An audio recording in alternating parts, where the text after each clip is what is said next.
Social and political life के topic the Indian constitution के साथ मैं मुख्तार सर आपके साथ मुखातिब हूँ। एफईआई की ऑनलाइन क्लासेस में आपका स्वागत है। शुरुआत करते हैं पार्ट नंबर 1 की। तो लीजिए सर। प्यारे बच्चों, क्या आपके जहन में कभी ये आया है कि एक कंट्री को चलाने के लिए वो जो रूल्स एंड रेगुलेशंस होते हैं उनकी ज़रूरत क्यों होती है? क्यों हमें कंट्री को चलाने के लिए रूल्स एंड रेगुलेशंस की ज़रूरत पड़ती है? तो अरे भाई, वो set of rules and regulations जो सोसाइटी में सिटीजन्स फॉलो करते हैं उन्हीं को तो हम कॉन्स्टिट्यूशन कहते हैं ना, उसी को कॉन्स्टिट्यूशन कहा जाता है। अगर ये सेट ऑफ रूल्स नहीं होंगे ना भाई साहब, तो ये सोसाइटी तो कोई जंगली सोसाइटी नज़र आएगी।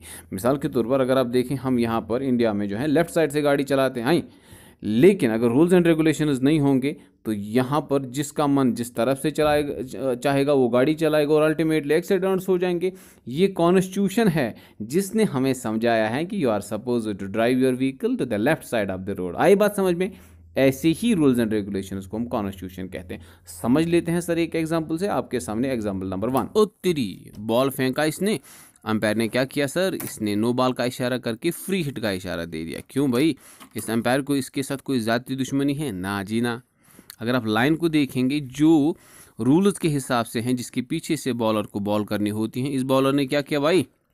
उसके आगे बॉल डाली, तो इसलिए इसको फ्री हिट का इशारा करना पड़ा और ये रूल्स के खिलाफ हैं। At the same time when we look at the football, as far as this game is concerned, यहाँ पर क्या किया जाता है? बॉल को पैरों से खेला जाता है और एक रूल है वहाँ पर कि आप बॉल को हाथ से टच नहीं कर सकते, लेकिन इस प्लेयर ने किया है।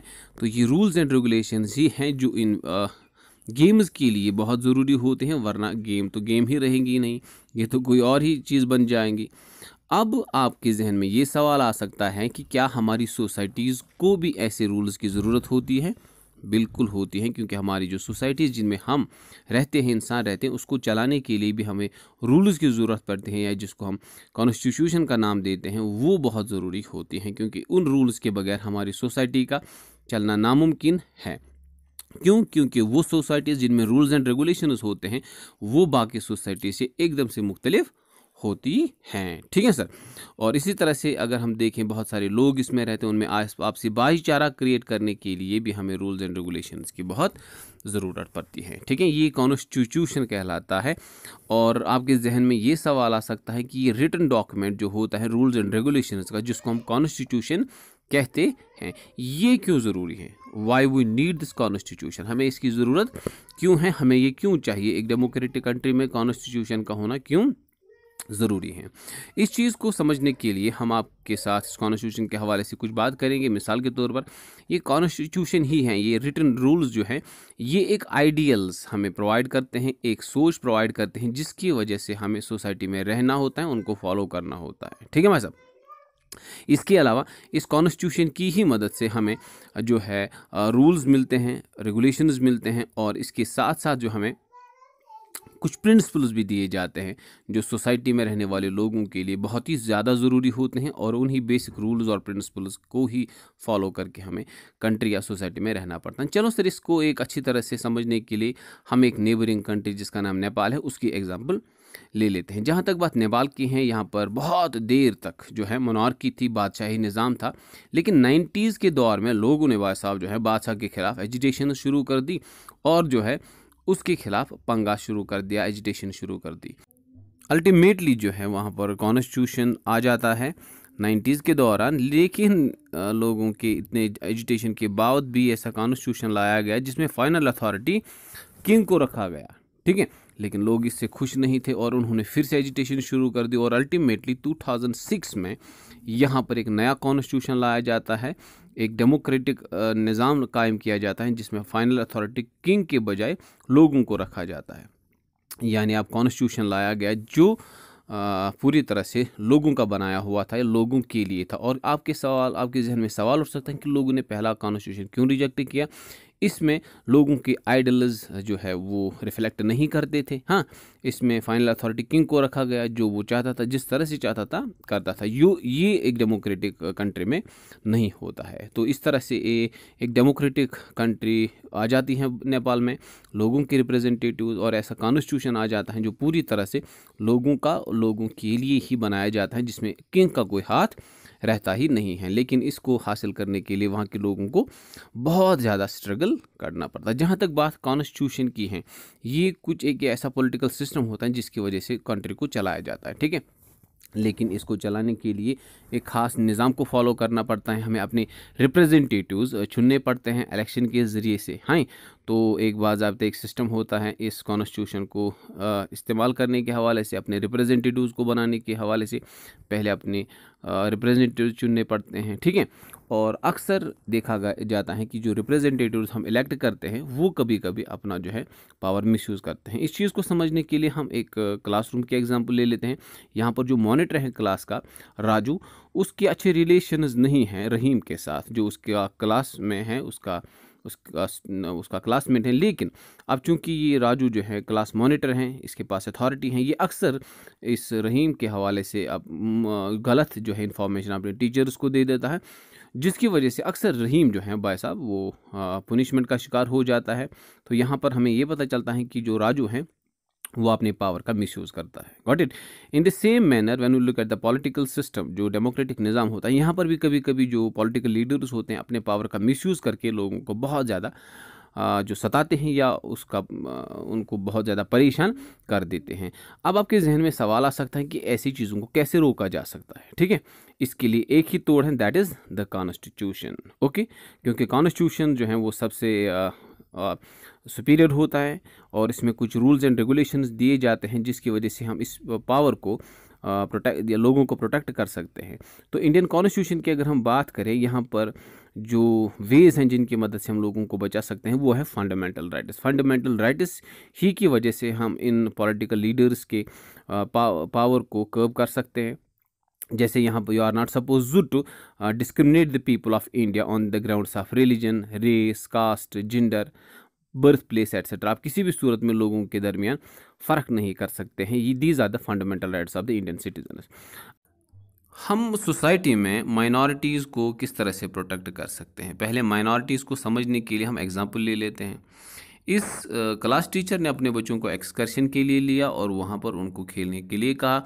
कुछ बच्चे क्रिकेट के लिए ज़िद कर रहे थे, कुछ जो है फुटबॉल के लिए। टीचर ने हाथ खड़ा करके देखा कि अक्सर जो लड़के हैं वो क्रिकेट खेलना चाहते हैं और बहुत कम लड़कियां थी जिन्होंने फुटबॉल के लिए कहा, लेकिन खेलना वो फुटबॉल चाहती थी। अब टीचर ने ज़्यादा बच्चों को देख के उनको क्रिकेट खेलने के लिए कहा और जो बच्चे फुटबॉल खेलना चाहते थे वो मायूस होकर साइड में बैठ गए। तो इस तरह से जो ज़्यादा बच्चे थे, जो मेजॉरिटी में थे, वो क्रिकेट खेलने लगे और जो बच्चे कम थे, वो जो माइनॉरिटी में थे, वो साइड में बैठ गए जो फुटबॉल खेलना चाहते थे। यहाँ पर इस सिचुएशन में क्रिकेट खेलने वाले मेजॉरिटी में और फुटबॉल खेलने वाले माइनॉरिटी में थे। तो यहाँ पर एक सिचुएशन अगर आप होंगे एज ए टीचर, आप क्या करेंगे? सिंपल है, आप क्या करेंगे? टाइम देंगे, क्रिकेट खेलने वालों को भी टाइम देंगे क्रिकेट खेलने के लिए और उसके बाद फुटबॉल खेलने वाले बच्चों को भी आप अपना टाइम देंगे। इससे एक डिसिप्लिन बना रहेगा। सोसाइटी में सर ऐसी ही प्रॉब्लम्स हो जाती हैं कि कुछ लोग जो होते हैं ज़्यादा होते हैं तादाद में, उनको हम मेजॉरिटी पॉपुलेशन का नाम देते हैं, और जो लोग कम तादाद में होते हैं, कुछ कास्ट के, कुछ रिलीजन के, उनको हम माइनॉरिटी पॉपुलेशन का नाम देते हैं। अब इस सिचुएशन में सोसाइटी में अगर रूल्स एंड रेगुलेशन ना हो तो ये मेजॉरिटी पॉपुलेशन डोमिनेंट रहती है और ये हमेशा अपनी मनमानी करके माइनॉरिटीज़ के साथ भेदभाव करते हैं या उनके साथ अच्छा सलूक नहीं कर सकते हैं। To protect these minorities in the society we need the constitution, ताकि इन मेजॉरिटी पॉपुलेशन की डोमिनेंस को ख़त्म किया जाए।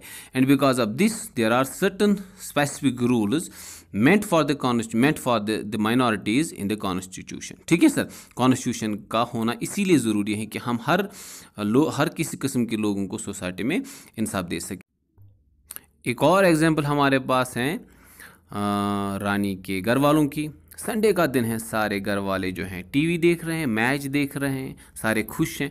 ओके, लेकिन रानी जो है वो अपने कमरे में मंडे के क्लास टेस्ट की तैयारी कर रही है। अब चूंकि बाहर बड़ा हॉल में शोर है क्रिकेट मैच का, वहाँ से कमेंट्री की आवाज़ में सुननी कानों में पड़ रही, तो रानी खड़ी होके हॉल में चली जाती हैं और टीवी के सामने खड़ी हो जाती है। अब रानी क्लास से अपने कमरे से निकल के टीवी देखने लगी। अब पेरेंट्स ये चीज़ नोटिस कर रही थी कि हमारी वजह से जो है रानी की पढ़ाई में खलल पड़ रहा है। तो इसलिए उन्होंने ये डिसाइड किया कि हमें कुछ ऐसा करना होगा कि जिससे रानी को प्रोटेक्शन मिले और रानी कल के लिए तैयारी करे।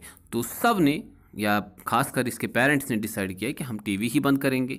जब टीवी बंद हो जाता है तो रानी अपने कमरे में जाके फिर से स्टडीज़ में लग जाते हैं। इस तरह से आप देख सकते हैं कि मेजॉरिटी पॉपुलेशन की जो राय थी उसको कभी कभी हमें साइड में रख के माइनॉरिटी पॉपुलेशन जो है उनका तहफ़्फ़ुज़ करना पड़ता है। ठीक है सर। इसी तरह से अगर हम देखें अपनी सोसाइटीज़ में जो मेजॉरिटी और माइनॉरिटी पॉपुलेशंस होते हैं, अगर आपके पास अच्छा कॉन्स्टिट्यूशन होगा, बेस्ट कॉन्स्टिट्यूशन होगा, वेल एस्टैब्लिश्ड कॉन्स्टिट्यूशन होगा, उसमें जो रूल्स एंड रेगुलेशंस होंगे वो दोनों मेजॉरिटी पॉपुलेशन के लिए भी अच्छे होंगे और माइनॉरिटी पॉपुलेशन के लिए भी सही होंगे। इस तरह से आप दोनों टाइप्स के लोगों को, मेजॉरिटी पॉपुलेशन और माइनॉरिटी पॉपुलेशन को प्रोटेक्शन दे के एक ऐसी सोसाइटी बना सकते हैं कॉन्स्टिट्यूशन की मदद से जो अच्छी होगी, जो बेहतरीन होगी, जिसमें हर किसी सिटीज़न को अच्छी तरह से रहने का मौका मिल सकता है। लेकिन ये तब जाके मुमकिन हो सकता है जब आपके पास एक अच्छा कॉन्स्टिट्यूशन होगा। तो इस तरह से हम कॉन्स्टिट्यूशन की मदद से माइनॉरिटीज़ को प्रोटेक्ट कर सकते हैं। ठीक है। कानून की हमें क्यों ज़रूरत पड़ती है, कॉन्स्टिट्यूशन की हमें क्यों ज़रूरत पड़ती है? सबसे पहले ये वो सेट ऑफ रूल्स होते हैं जिनकी मदद से हम सोसाइटी को चलाते हैं भाई साहब। इन्हीं किसी कॉन्स्टिट्यूशन की वजह से हम एक ऐसा सिस्टम क्रिएट करते हैं जिसमें हर एक इंसान को ज़िंदगी अच्छी तरह से बसर करने का मौका मिल जाता है। एक पॉलिटिकल सिस्टम क्रिएट किया जाता है या एक ऐसा सिस्टम बनता है जिसकी मदद से सोसाइटी को अच्छी तरह से चलाया जा सकता है। Eight the same time because of the constitution हम वो पॉलिटिकल लीडर्स का पावर जो है उसको मिसयूज़ होने से बचा सकते हैं और माइनॉरिटी पॉपुलेशन को भी कॉन्स्टिट्यूशन की मदद से ही जो है प्रोटेक्शन दी जाती है और कंट्री को सही तरीके से चलाया जा सकता है। तो this was all about this very first topic of this very lesson. उम्मीद है आप ये समझ चुके होंगे। इंशाल्लाह ताला अगले वीडियो तक के लिए इजाज़त दीजिए। अस्सलाम वालेकुम।